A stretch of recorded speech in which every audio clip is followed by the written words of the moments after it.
વડોદરામાં પ્રધાનમંત્રી નરેન્દ્ર મોદી સામે ટ્રેડ ડીલ મુદ્દે અપેક્ષાઓને આક્ષેપોને લઈને રાજકીય ગરમાવો જોવા મળ્યો છે।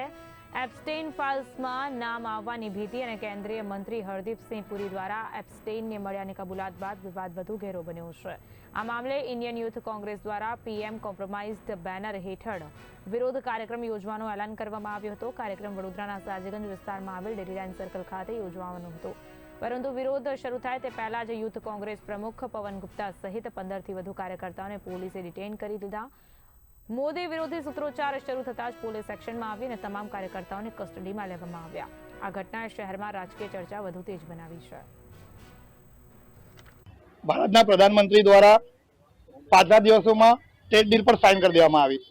એ ટ્રેડ ડીલ પર સાઇન કરવાના કારણે ભારત દેશના તમામ ખેડૂતોને ખૂબ જ મોટા પ્રમાણમાં નુકસાન થઈ રહ્યું છે અને સાથે સાથે જે ટેરિફ 2.5% થી લઈને 15% પહોંચ્યું તે આજે 18% પર પણ આ ડીલના કારણે આવી ગયું છે।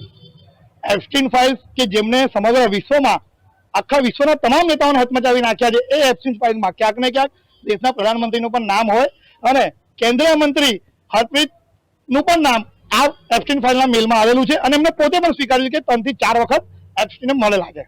ત્યારે પોતાના નામને બચાવવા માટે સમગ્ર દેશને આર્થિક નુકસાનમાં નાખવું એ કેટલું યોગ્ય એ ખૂબ જ મોટો પ્રશ્ન ઉભો થાય છે।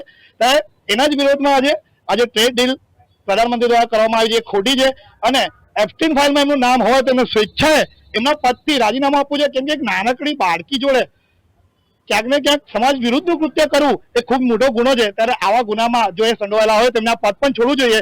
એના વિરોધમાં આજે અમે જ્યારે વિરોધ કરવા આવ્યા ત્યારે સાજગંજ પોલીસે અમને વિરોધ કરતા રોક્યો અને અમારી ધરપકડ કરી। અમારે એક જ માંગ છે કે આ ટ્રેડ ડીલ જે પ્રધાનમંત્રી દ્વારા કરવામાં આવી છે એને તાત્કાલિક ધોરણે રદ કરવામાં આવે, કારણ કે એના દ્વારા દેશના તમામ ખેડૂતોને ક્યાંક ને ક્યાંક મોટા પ્રમાણમાં નુકસાન થઈ રહ્યું છે। ટેરિફના વધારાના કારણે વેપાર ઉદ્યોગ પર પણ નુકસાન થઈ રહ્યું છે અને એપ્સ્ટેઇન ફાઇલના અંદર જે પણ નેતાઓ સંડોવાયેલા છે એ તમામને એમના પદથી દૂર કરવામાં આવે, આ 3 માંગ છે અમારી।